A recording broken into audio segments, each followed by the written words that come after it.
জয় গুরু। আজকের আমরা এই ভিডিওতে যে টপিকটার উপর আলোচনা করতে চলেছি সেটি হচ্ছে একটা এমন বিষয়, পরমারাধ্যা জগৎজননী শ্রী শ্রী বড়মার শুভ আবির্ভাব দিবস উপলক্ষে অর্থাৎ জন্ম দিবস উপলক্ষে আমরা তার সম্বন্ধে এমন কিছু কথা জানবো, এমন কিছু কিছু কথা শুনবো যেগুলি ভিতর দিয়ে বোঝা যায় আমরা যে তাকে বলি পরমারাধ্যা জগৎ জননী, লক্ষ্মী স্বরূপিণী, এইরকম যে আমরা বলে থাকি, এই জিনিসগুলি বা এই শব্দগুলির বলতে পারেন বলার পিছনে তার আসল কারণটা কি, কিংবা বাস্তবে শ্রী শ্রী বড়মা কে, আজকে আমরা এই আলোচনার ভিতর দিয়ে কিছু কথা জানার চেষ্টা করব আজ তার এই শুভ জন্মদিবস উপলক্ষে। তো যাই হোক, আজকের এই আলোচনাটি এবারে আমি শুরু করার আগে আপনাদের কাছে শুধু একটি কথাই অনুরোধ করছি, ভিডিওটিতে আপনারা সম্পূর্ণভাবে যুক্ত থাকার চেষ্টা করবেন। আশা করি দিলে আজকের এই যেই টপিকটি আপনারা দিলে নিঃসন্দেহেই বুঝতে পারবেন। পরমারাধ্যা জগৎজননী শ্রী শ্রী বড়মার যদি আমরা তার দিব্য জীবন পুরো যদি দেখি, তার সম্পূর্ণ জীবনটা, জীবনের অধিকাংশটাই যেভাবে কেটেছে তা হলো শ্রী শ্রী ঠাকুরকে কেন্দ্র করে। আমরা যদি সাধারণভাবে দেখি তাহলে শ্রী শ্রী ঠাকুরের সাথে বলতে পারেন শ্রী শ্রী বড়মায়ের যে একটা লীলা, সেই লীলা বিবাহের পরবর্তীতেই, বিবাহের পর থেকেই তা আমরা দেখতে পাই। কিন্তু যদি আমরা এর একটু আগের দিকে লক্ষ্য করি, অর্থাৎ শ্রী শ্রী ঠাকুরের বিবাহের আগে, তাহলে পরমারাধ্যা জগৎজননী শ্রী শ্রী বড়মার এমন কিছু কিছু ঘটনা আছে, এমন কিছু কিছু কথা আছে যেগুলি শুনলেই বোঝা যায় বাস্তবে তিনি যখন আসেন, যা যা প্রয়োজন কিংবা যা যা হলে তার সেই লীলায় বলতে পারেন এমনই কিছু মাধুর্যতা, এমনই কিছু কিছু ব্যাপার যেগুলির প্রয়োজন তা তিনি সঙ্গে করেই নিয়ে আসেন। তার সঙ্গে আপনা থেকেই সেগুলি থাকে। যেমন দেখবেন বলা হয়ে থাকে না, ভগবান যখন আসেন তিনি আগে থেকে করে নেন যে তার ভক্তরা, তার পার্ষদরা তার সাথেই যে আসবেন। এসব কথা দেখবেন আমরা শুনেছি না? বাস্তবে পরমারাধ্যা জগৎজননী শ্রী শ্রী বড়মার জন্ম কাহিনীটাও যদি আমরা দেখি, জন্মের সেই ঘটনা, সেই বলতে পারেন তার যে দিব্য জীবন, যেখানে তার যখন জন্ম হয়, বিবাহের পর থেকে না হয় আমরা এক দাম্পত্য জীবনে শ্রী শ্রী ঠাকুর এবং শ্রী শ্রী বড়মাকে দেখে আসছি, অর্থাৎ তার বিভিন্ন কথা শুনে আসছি। আর এমন কিছু কিছু মানুষ এখনো আছেন যারা যারা দর্শনও করেছেন। না হয় সবার হয়তো সেই জিনিসটা এখনকার সময় হয়তো সেই প্রাপ্তিটা হয়নি, কিংবা সেরকম দর্শনটা হয়তো করা হয়নি, যেটা একটা স্বাভাবিক ব্যাপার। মানুষের তো জীবন, শরীর নিয়ে কেউ চিরকাল থাকবে না।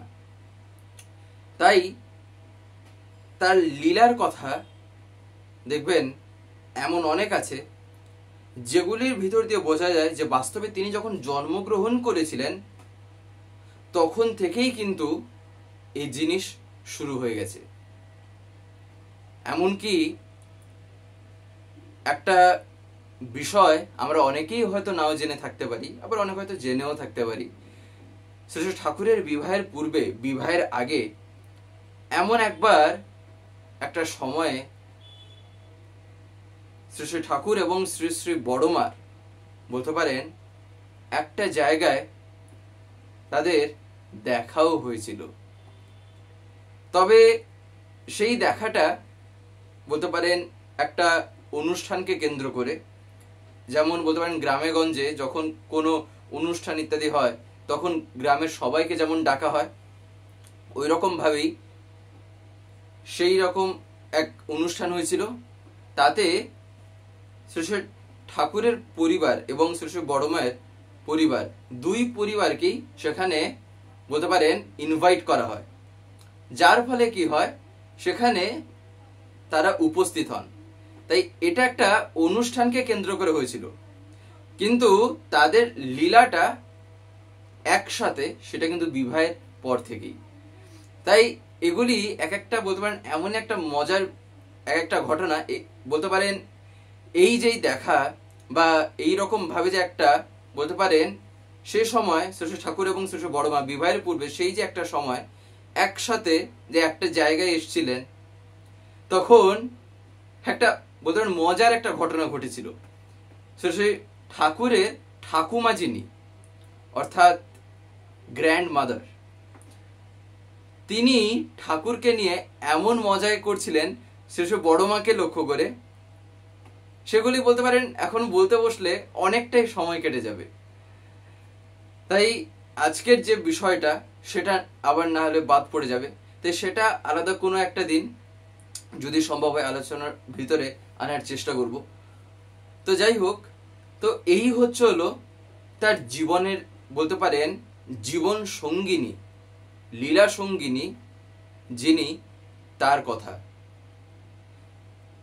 আমরা তাকে দেখবেন বলি পরমারাধ্যা জগৎ জননী শ্রী শ্রী বড় মা, আবার কিছু কিছু ক্ষেত্রে আমরা বলে থাকি লক্ষ্মী স্বরূপিণী শ্রী শ্রী বড় মা। বাস্তবে একটা জিনিস আমাদের প্রত্যেকের মাথায় রাখা দরকার, আমরা যে এই কথাগুলো বলে থাকি না, জগৎ জননী, লক্ষ্মী স্বরূপিণী, বড় মা, এগুলো না কি বোঝায় জানেন? এগুলো বোঝায় তার এক একটা পার্সোনালিটিকে, তার এক একটা ব্যক্তিত্বের প্রকাশ ঘটে এই এক একটা শব্দের ভিতর দিয়ে। এই যে আমি তাকে বড় মা বলছি, বড় মার কথার অর্থ যা, বাস্তবে সেই জিনিসটা তার মধ্যে ছিল বলেই তাকে বড় মা আমরা বলি। লক্ষ্মী স্বরূপিণী, লক্ষ্মী স্বরূপিণী মানে কি? মানে লক্ষ্মীর স্বরূপ যিনি নিজেই, তখন আমি তাকে কি বলছি না, লক্ষ্মী স্বরূপিণী, তাই নয় কি? জগৎ জননী মানে এই জগতের জননী যিনি, তাকে আমি বলছি জগৎ জননী। তার মানে আমি বড় মাকে যে বলছি জগৎ জননী শ্রী শ্রী বড় মা, লক্ষ্মী স্বরূপিণী শ্রী শ্রী বড় মা, এগুলো প্রত্যেকটাই হচ্ছিল এক একটা পার্সোনালিটিকে বোঝায়। তার সেই পার্সোনালিটি যেগুলো চাই কি না আমার অনুসরণ করা, সেই মাতৃত্বের অধিকারী তিনি কতটুকু ছিলেন, যার ফলে না তিনি বড় মা, কতটাই না তিনি আপন করেছিলেন, কতটাই না তিনি প্রত্যেককে তার সন্তান আকারে যে নিজের কোলে যে স্থান দিয়েছিলেন, তাই নয় কি? না হলে এমনি এমনি কি এই কথাগুলি? তাই এই কারণেই এই বলতে পারেন কথা যে আমরা বলে থাকি তার যুক্তিটা এখানে। এই যেমন লক্ষ্মী স্বরূপিণী, অনেক ঘটনা আছে, অনেক এমন ঘটনা আছে যেগুলির ভিতর দিয়ে বোঝা যায় যে বাস্তবে কেন যে তিনি লক্ষ্মী, কেন যে তাকে আমরা বলি। একটা ঘটনা আমার এই মুহূর্তে মনে পড়ছে। একবার শ্রী শ্রী বড় মা তখন বলতে পারেন পাবনায় থাকাকালীন ঘটনাটা, বহু আগেকার একটা ঘটনা। পাবনায় তখন শ্রী শ্রী ঠাকুর তখন ছিলেন, তখনও আর কি দেওঘরে, তখন তো দেওঘরে ছিল না, তখন বলা হতো সাঁওতাল পরগনা। যাই হোক, মানে তখনও পর্যন্ত ঠাকুর দেওঘরে কিন্তু আসেননি, তখন ঠাকুর পাবনাতেই। এবারে সেই সময় একবার একটা দিন বলতে পারেন এক আশ্রমিক এক দাদা, তিনি শ্রী শ্রী ঠাকুর এবং শ্রী শ্রী বড় মার তিনি বলতে পারেন সঙ্গ করেছেন। খুবই কাছের এক মানুষ, এমনই একজন যার ভিতর দিয়ে সেই ঘটনাটা এমনভাবে উঠে এসেছে যেটা বলতে পারেন না জানলে আমরা একটা বিশাল বড় জিনিস থেকে বঞ্চিত হতাম। যে ঘটনাটাই হলো আমাদের, যদি আপনারা নাম শুনে থাকেন, গণেশ দা, তখনকার দিনে গণেশচন্দ্র পাল, তার একমাত্র কন্যা হেমাঙ্গিনী দেবী, তিনি তার বাড়িতে মা লক্ষ্মীর পূজা করছেন। যেমন দেখবেন আমরা বাড়িতে পূজা করে থাকি না, ওই রকমই তিনি তার বাড়িতে পূজা করছেন। পূজা করার সময় মা লক্ষ্মীর প্রতিমাটা এনে তিনি তার বাড়িতে বসিয়েছেন। মা লক্ষ্মীর প্রতিমা এনে বসিয়ে তিনি পূজা করছেন।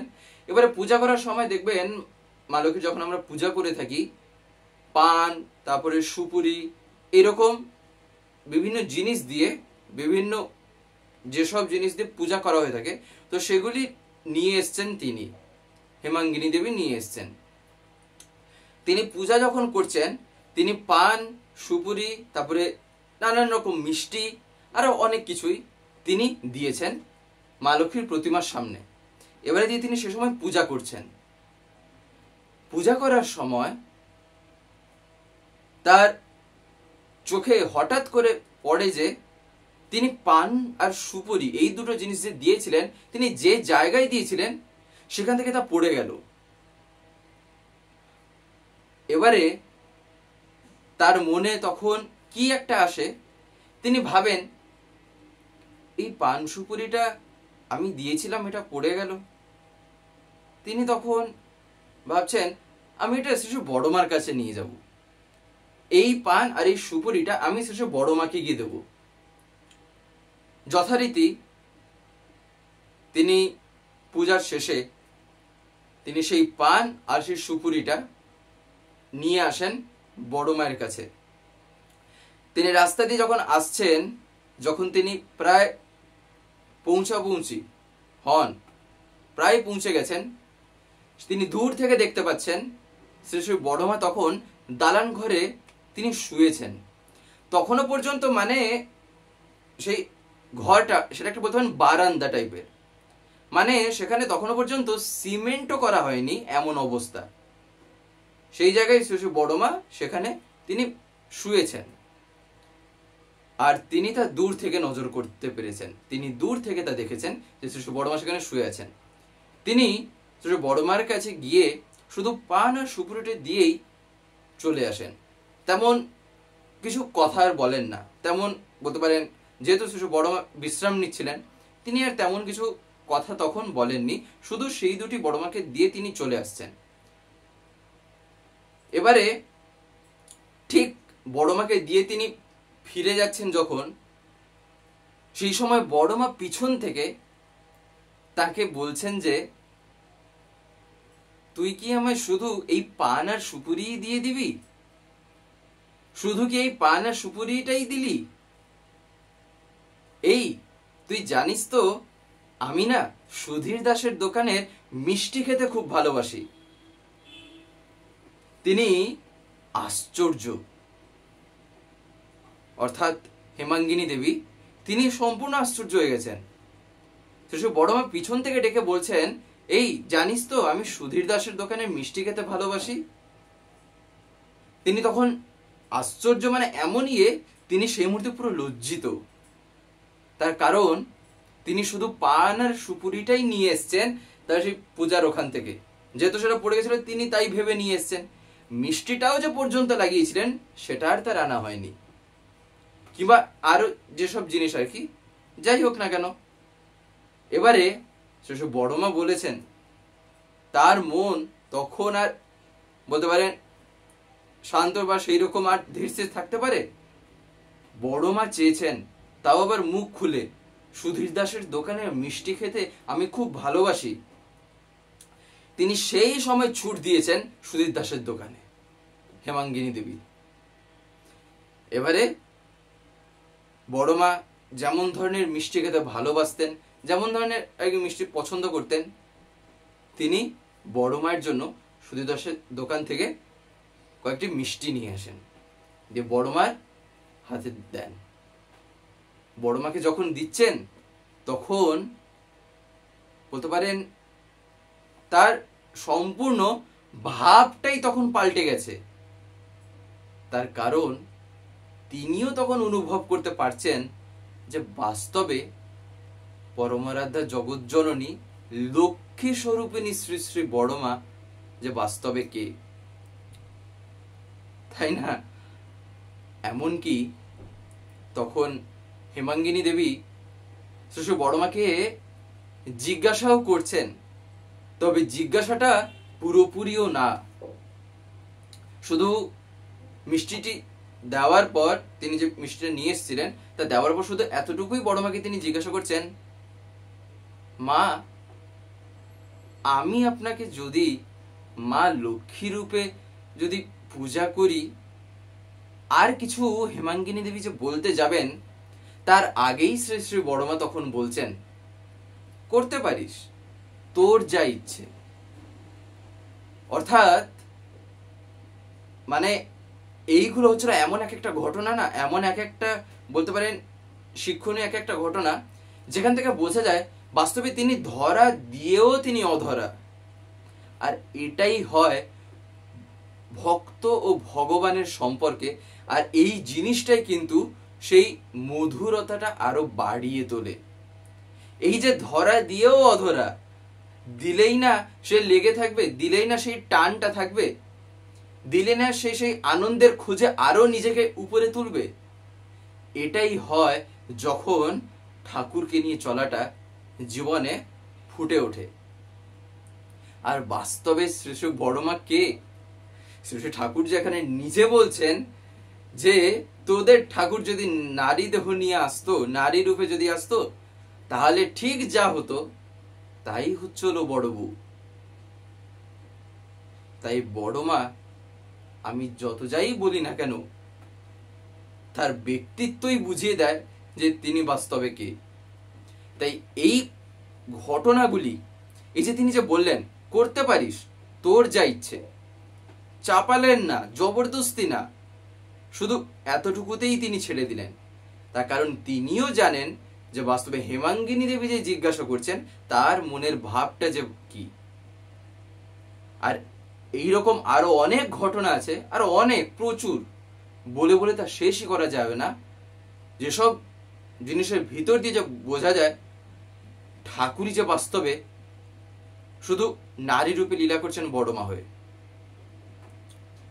এমনকি এই কারণে পরম পূজ্যপাদ শ্রী শ্রী দাদা একদিন একটি কথা বলেছিলেন, যে শ্রী শ্রী ঠাকুর এবং শ্রী শ্রী বড়মাকে আলাদা দুটি দৃষ্টিতে দেখে, সেটা হচ্ছিল তার দৃষ্টির একটা সবচাইতে বড় একটা, তার দৃষ্টির অশুদ্ধতা। তার মানে ঠাকুর এবং বড়মাকে আলাদা দৃষ্টিতে যদি আমি দেখছি, তার মানে ভাবতে পারছেন যে আমার দৃষ্টিটা যে কতটাই অশুদ্ধ। যদি আমি সেই রকম দেখছি, আর যদি না দেখছি তাহলে তো কোনো অসুবিধেই নেই। আর যদি সেই রকম ভাবে দেখি, তাহলে অন্তত আজ থেকে আর যেন সেই রকমটা না করি।